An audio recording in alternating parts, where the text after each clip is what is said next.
Perkenalkan, nama saya Ellen, saya dari kelompok 6. Di sini saya akan menjelaskan tentang Lev Vygotsky. Lev Vygotsky adalah seorang filsuf Rusia yang idenya mempunyai peran penting dalam memahami budaya, interaksi, dan pemahaman bahasa dalam perkembangan kognitif. Vygotsky menjelaskan bahwa pembelajaran mendahului perkembangan. Menurut Vygotsky, pembelajaran melibatkan perolehan tanda-tanda yang didapatkan dari pengajaran dan informasi dari orang lain. Ada 3 asumsi yang menjadi inti pandangan Vygotsky.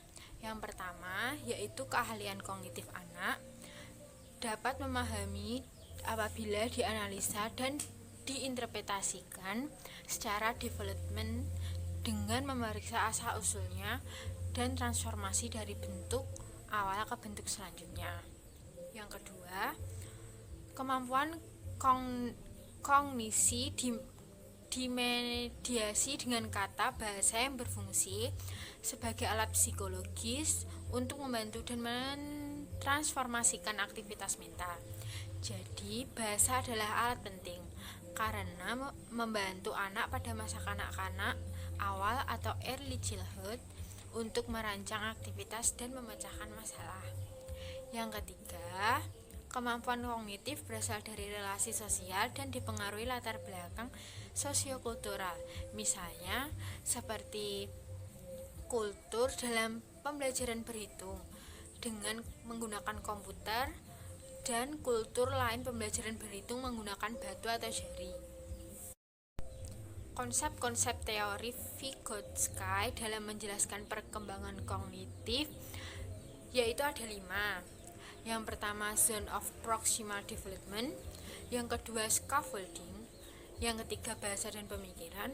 Yang keempat, pembelajaran kerjasama. Yang kelima, saling memberi contoh dan memungkinkan terjadi pembicaraan batin. Implementasi teori Vygotsky dalam pembelajaran. Ada 2 implementasi teori Vygotsky dalam pembelajaran, yaitu keinginan menyusun pembelajaran kerjasama, cooperative learning di antara kelompok-kelompok siswa yang mempunyai tingkat kemampuan yang berbeda, pengajaran pribadi oleh teman yang lebih kompeten dalam berjalannya efektif, meningkatkan pertumbuhan dalam zona perkembangan proksimal. Pembelajaran kerjasama lebih memudahkan siswa menemukan dan memahami konsep yang sulit karena mereka dapat saling berbicara, membicarakan soal yang sulit, dan mereka dapat belajar dari teman sebayanya tentang cara berpikir yang tepat. Yang kedua yaitu pendekatan pembelajaran yang menekankan perancahan scaffolding akan mengambil banyak tanggung jawab untuk pembelajaran siswa sendiri. Misalnya guru yang semulanya memimpin kelompok kecil siswa untuk mengajukan pertanyaan tentang hal-hal yang dipelajari secara bertahap mengalihkan tanggung jawab diskusi tersebut kepada siswa.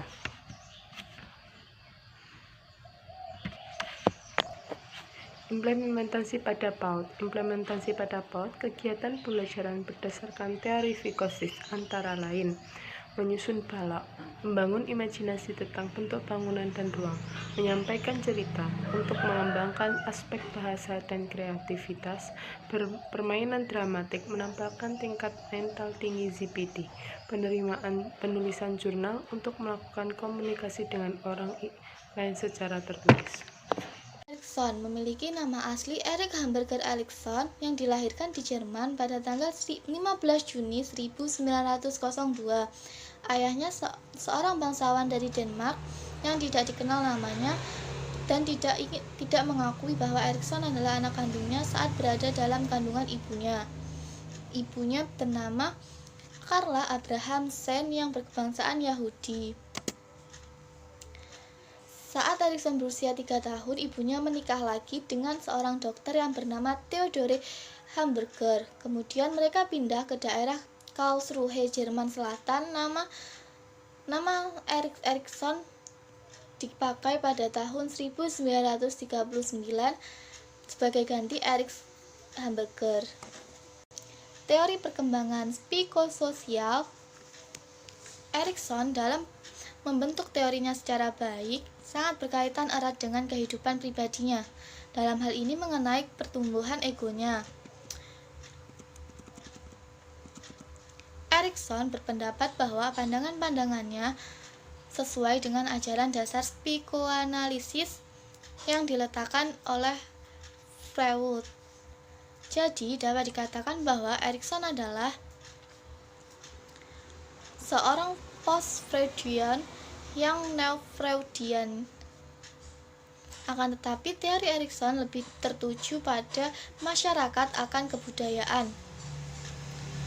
Pusat dari teori Erikson ini mengenai perkembangan ego ialah sebuah asumsi mengenai perkembangan setiap manusia yang merupakan suatu tahap yang telah ditetapkan secara universal dalam kehidupan setiap manusia.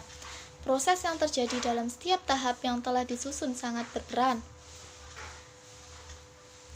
berpengaruh terhadap epigenetik prinsip yang sudah dewasa. Dalam bukunya yang berjudul Childhood and Society pada tahun 1963, Erikson membuat sebuah bagan untuk mengurutkan 8 tahap secara terpisah mengenai perkembangan ego dalam psikososialnya, yang bisa dikenal dengan istilah 8 tahap perkembangan manusia. Erikson berdalil bahwa setiap tahap menghasilkan epigenetik. Seperti telah dikemukakan di atas bahwa dengan berangkat dari teori dari tahap-tahap perkembangan sebagai persiapan ke arah kedewasaan, didukung pula oleh kemampuan dan kecakapan-kecakapan yang dimilikinya. Dia berusaha untuk membentuk dan memperlihatkan identitas dan ciri-ciri yang khas dari dirinya. Yang keenam adalah keintiman isolasi. Jenjang berikutnya yaitu pada masa dewasa awal yang berusia sekitar 20-30 tahun. Masa dewasa awal young adulthood ditandai adanya kecenderungan intimaki atau isolation. Kalau pada masa sebelumnya individu memiliki ikatan yang kuat dengan kelompok sebaya, namun pada masa ini ikatan kelompok sudah mulai longgar, mereka sudah mulai selektif. Yang ketujuh adalah generativitas stagnasi. Pada masa ini berada pada posisi ketujuh dan ditempati oleh orang-orang yang berusia sekitar 30-60 tahun. Masa dewasa adulthood ditandai adanya kecenderungan generativity stagnation sesuai dengan namanya masa dewasa. Pada tahap ini, individu telah mencapai puncak dari perkembangan segala kemampuannya. Yang kedelapan adalah integritas keputusan. Tahap terakhir dalam teorinya Erikson disebut tahap usia senja yang diduduki oleh orang-orang yang berusia sekitar 60 atau 65 ke atas. Implementasi dalam PAUD 1. Trust vis mistrust. Masa bayi ditandai adanya kecenderungan trust mistrust. Perilaku bayi didasari oleh dorongan mempercayai atau tidak mempercayai orang-orang di sekitarnya. Dia sepenuhnya mempercayai orang lainnya, tetapi orang yang dianggap asing dia tidak akan mempercayainya. Tahap ini berlangsung pada masa oral, kira-kira terjadi pada umur 0,1 atau 1,5 tahun. Tugas yang harus dijalani pada tahap ini adalah menumbuhkan dan mengembangkan kepercayaan tanpa harus menekan kemampuan untuk hadirnya suatu ketidakpercayaan. Yang kedua, autonomi doubt. Masa ini biasanya disebut masa balita yang berlangsung mulai dari usia 18 bulan sampai 3 atau 4 tahun. Tugas yang harus diselesaikan pada masa ini adalah kemandirian atau otonomi, sekaligus dapat memperkecil perasaan malu dan ragu. Yang ketiga adalah initiative physical. Tahap ini pada suatu periode tertentu saat anak menginjak usia 3-5 atau 6 tahun. Dan tugas yang harus diemban seorang anak pada masa ini ialah untuk belajar punya gagasan inisiatif tanpa banyak terlalu melakukan kesalahan. Yang keempat adalah industri inferiority. Tahap keempat ini dikatakan juga sebagai tahap laten yang terjadi pada usia sekolah dasar antara umur 6-12 tahun. Salah satu tugas yang diperlukan dalam tahap ini ialah dengan mengembangkan kemampuan bekerja keras dan menghindari perasaan rasa rendah diri. Yang kelima adalah identity confusion. Tahap kelima merupakan tahap adolescent, remaja, yang dimulai pada saat masa puber dan berakhir pada usia 18 atau 20 tahun. Masa remaja ditandai adanya kecenderungan identity confusion sebagai persiapan ke arah kedewasaan.